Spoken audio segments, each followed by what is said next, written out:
ముందుగా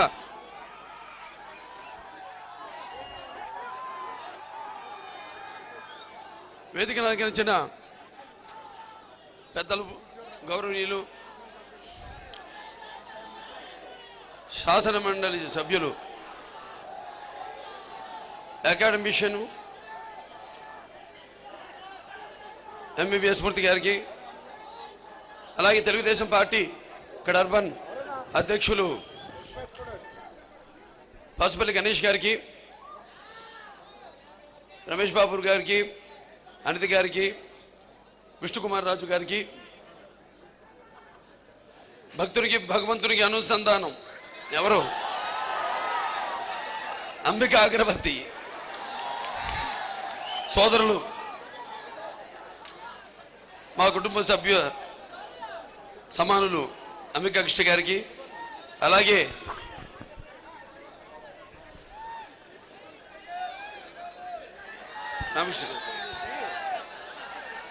నా సోదరులు, ఆప్తులు, కుటుంబ సభ్యులైన వెలగపూడి రామకృష్ణ గారికి, అలాగే వారాహి క్రియేషన్స్ సాయిబాబు గారికి, వారాహి చలచిత్రం,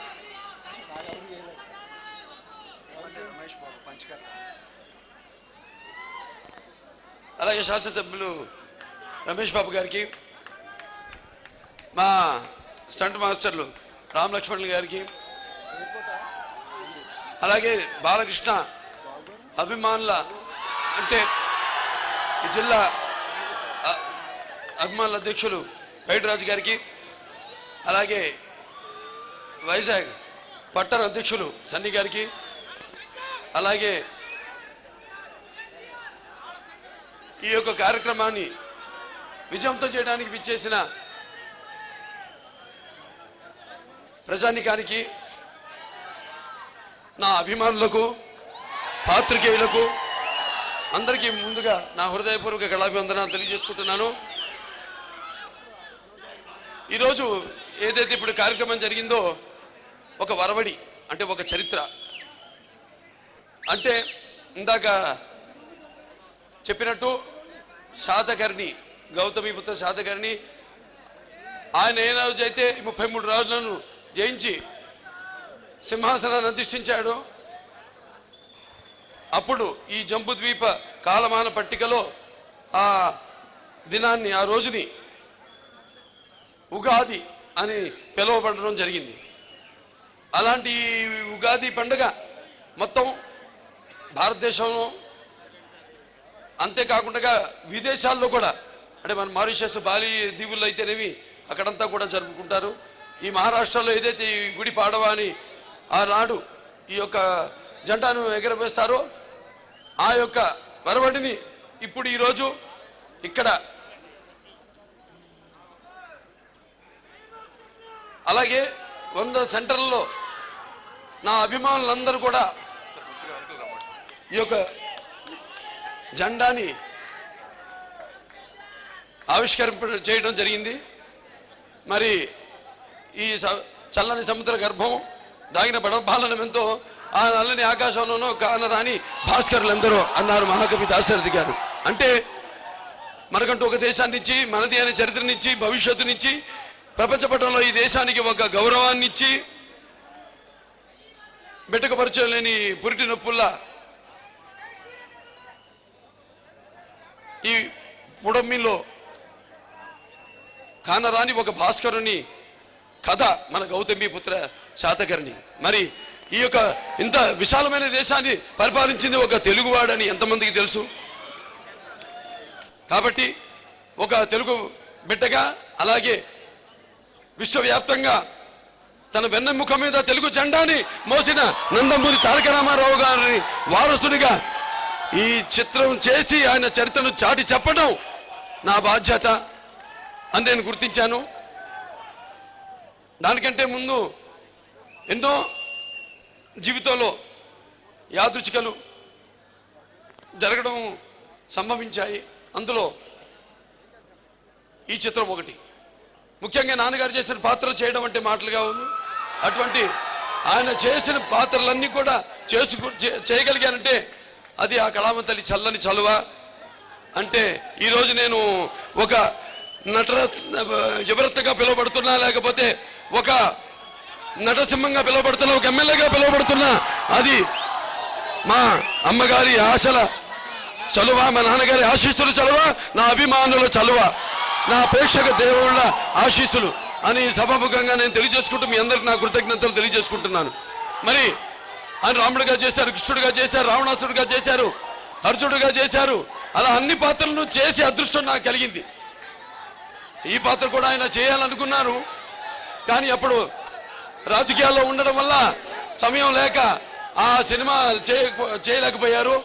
మరి ఏమో నేను చెప్పాను, నాకెన్నో కాకతీయాలు అలాగే యాదృచ్ఛికలు ఎన్నో జరిగినాయని, ఈ పాత్రని నేనే చేయాలని ఆయన నాకు వదిలిపెట్టినట్టుగా భావించి ఈ పాత్రకు నేను న్యాయం చేశానో లేదో అన్నది నా ప్రేక్షక దేవుళ్ళు, నాన్నగారు అంటుంటే వారి సమాజమే దేవాలయం, ప్రజల దేవుళ్ళు, అందులో నేను ఒక అర్చకుండని. మరి మీరిచ్చే తీర్పే మా నాన్నగారి తీర్పుగా నేను భావించుకుంటానని ఈ సభాముఖంగా నేను తెలియజేసుకుంటాను. మరి పౌరుష జ్ఞాన కీర్తుల బెరగనేని ఉదర పోషణ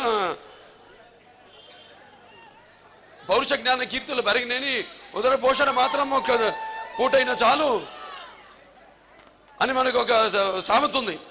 అంటే కాకి కలకాలము బతికున్నా దానివల్ల ప్రయోజనం ఏముందని.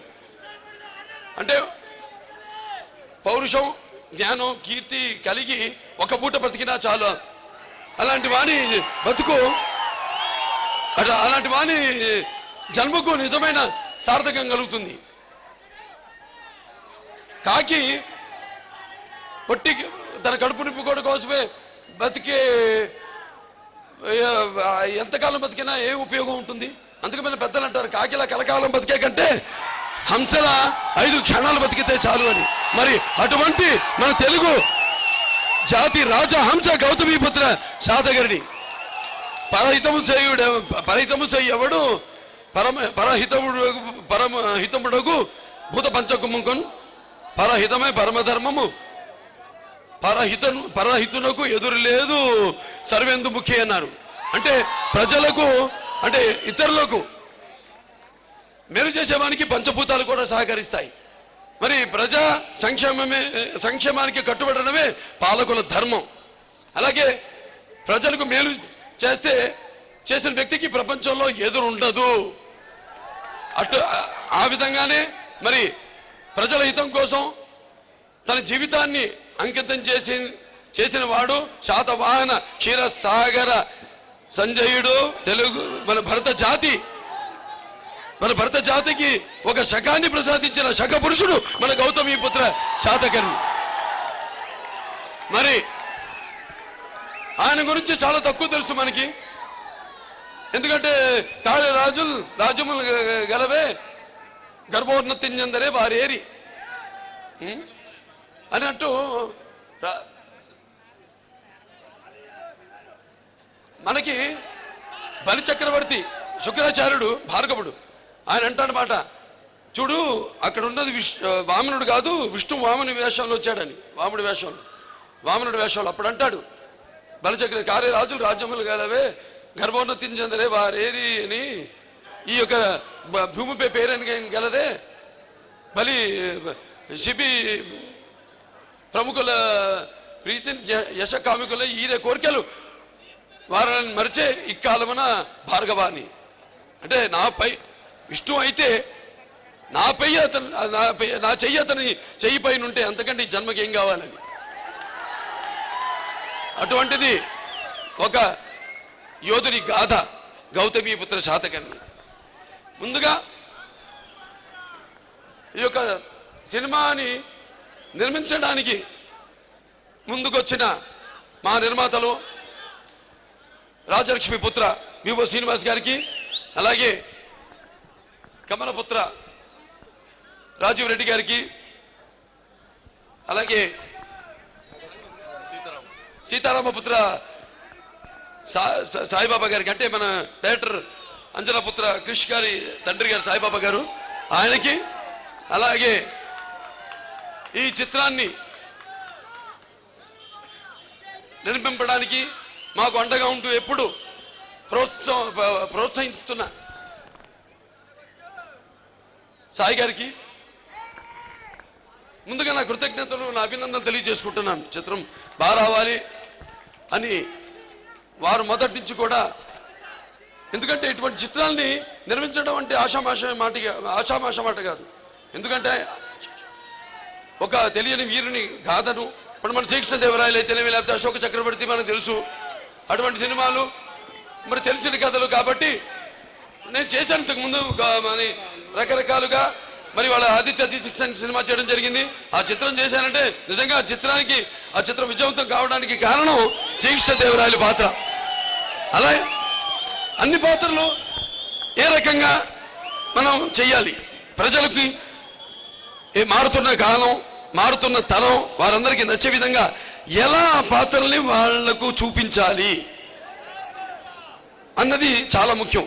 అప్పుడే ఎటువంటి పాత్ర అయినా సరే చేసిన పాత్ర అలా చిరస్థాయిగా ప్రజల గుండెల్లో నిలిచిపోతుంది. మరి ఈనాడు చూస్తారు, రేపు ఏంటి ఏమంటావు, స్థాళీ పులాకా న్యాయం అంటే అప్పుడు కట్టెల పొయ్యిల మీద అన్నం ఉడికిచ్చేవారు. అన్నం అంతా ఉడికిందో లేదో వండేవారు. అన్నం ఉడికిందో లేదో తెలియడానికి ఒక్క మెతుకు ముట్టుకుంటే చాలు.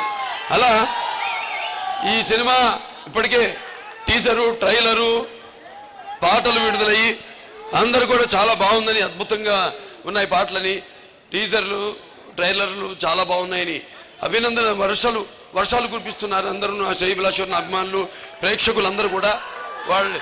సో చూస్తారు, సమయం లేదు మిత్రమా, రేపు 12న విడుదల అవుతుంది ఈ సినిమా. బట్ ఏదైనా ఒకటి ముఖ్యంగా తెలుగు అన్న 3 అక్షరాలు వింటే నా రక్తం ఉప్పొంగుతుంది. అలాగే ఎన్టీఆర్ అన్న 3 అక్షరాలు వింటే నా వెంట్రుకలు నిక్కపడుచుకుంటాయి. ఈ భూమి మీద అందరూ పుడతారు గిడతారు, కానీ అందరు మహానుభావులు కారేలు. ఒక మనిషి మౌనత విజయపథంలోకి నడవాలంటే, అత్యున్నత శిఖరాలకు ఎదగాలంటే సత్సంకల్పం కావాలి, నీ దారిలో నువ్వు నడవాలి అని మా నాన్నగారు నాతో ఎప్పుడు చెప్తుండేవారు. అలాగే మరి ఆయన అడుగుజాడల్లోనే నడుస్తూ నా అదృష్టం కొద్దీ ఇటువంటి మంచి నిర్మాతలు ముందుకు వస్తూ, మన అదృష్టం, మన తెలుగు జాతి అదృష్టం అని చెప్పాలి. చూస్తారు ఈ సినిమా ఏ స్థాయికి వెళ్తుందో. అంటే ఇందులో డైలాగ్ కూడా ఉంది, అది మన గొప్ప మనం చెప్పుకోవడం కాదు, ఇతరులు చెప్పుకోవాలని. చూస్తారు, సినిమా చూస్తారు, సినిమాలో ఉంది. అంటే ఏదో బాలకృష్ణ డైలాగులని పెట్టడం కాదు, ఆ పాత్రకు ఇటువంటి డైలాగులు అయితే ఆ సన్నివేశాన్ని బట్టి ఆ డైలాగులు సాయి మాధవ్ గారు చేత బ్రహ్మాండంగా రాయించుకోవడం జరిగింది డైరెక్టర్ క్రిష్ గారు. మరి ఈ సినిమా 79 రోజుల్లో షూటింగ్ పూర్తి చేయడం జరిగింది. ఏది ఇంత పెద్ద చిత్రం. మొరొకోకి వెళ్ళాం shooting, Morocco, Africa, north Africa, అలాగే జార్జియా, రష్యా పక్కన జార్జియా, అక్కడ కూడా మేము షూటింగ్ చేయడం జరిగింది. అలాగే ఇక్కడ మధ్యప్రదేశ్లో మహేశ్వర్లో కూడా షూటింగ్ చేయడం జరిగింది. 26 రోజులు చేసాం షూటింగ్ అక్కడ. మొత్తం దేశమంతా కూడా వర్షాలు కురుస్తూ జరుగుతున్న అవుట్డోర్ షూటింగ్లు అన్నీ ఆగిపోతే ఈ చిత్రం మాత్రం ఎటువంటి ఆటంకం లేకుండా, అడ్డంకులు లేకుండా, వర్షం పడకుండా, ఇందాక చెప్పానే పరహితము చేయువాడెవడు పరహితముడకు పంచభూతకుముగున్నని, అంటే ఆ పంచభూతాలు కూడా సహకరించాయి ఈ చిత్రానికి. ఎలాగైతే ఆనాడు ఈ యొక్క మన భారతదేశం తన ఒక ఉనికి కోసం తను ఆరాటపడిందో, అలాగే ఈ చిత్రం విడుదలకి అదృశ్య రూపంలో ఆ గౌతమి బాలశ్రీ, అలాగే శాతకర్ణి, అలాగే ఆ కళామ తల్లి ఆశీస్సులు ఎప్పుడు కురిపిస్తూనే ఉన్నారు ఈ చిత్రం ఇంత తొందరగా పూర్తి కావడానికి. మరి ఈ చిత్ర దర్శకులు కృషి గారు, నా ఆవేశం తెలుసు ఆయనకి, నా క్రమశిక్షణ తెలుసు ఆయనకి. దాన్ని బట్టి ఎంతో చక్కగా చిత్రాన్ని అందుకే ఇంత తొందరగా పూర్తి చేయడం జరిగింది. బ్రహ్మాండంగా అసలు ఎక్కడ కూడా కాంప్రమైజ్ కాకుండా ఏ విషయంలో కూడా చిత్రం ఎంతవరకు మనం అందించాలి, ఎంత లెంత్ ఉండాలి సినిమాని కూడా ఆయన దృష్టిలో ఉంచుకుని ఎంత విడితి ఉండాలి అని కూడా కొలమానం ఎంత ఉండాలని కూడా ఆయన అద్భుతంగా చాలా బాగా ఈ చిత్రాన్ని డైరెక్ట్ అంటే ముత్యాలు ఏడుపాలుగా దొలితే చూడడానికి ఎంత అందంగా ఉంటాయో మరి కళాకారుల నుంచి కూడా ఆ హావభావాలను దొల్లించగల సమర్థుడైన దర్శకుడు మన కృషి గారు ఈ సినిమాకి. అలాగే మాటల రచయిత సాయి మాధవ్ గారు ఎంతో అద్భుతంగా రాయడం, అంటే ఇదంతా సమిష్టి కృషి. నా 2 చేతులు కలిస్తేనే చప్పట్లు, అలాగే అందరు కలిస్తేనే ఒక చిత్రం.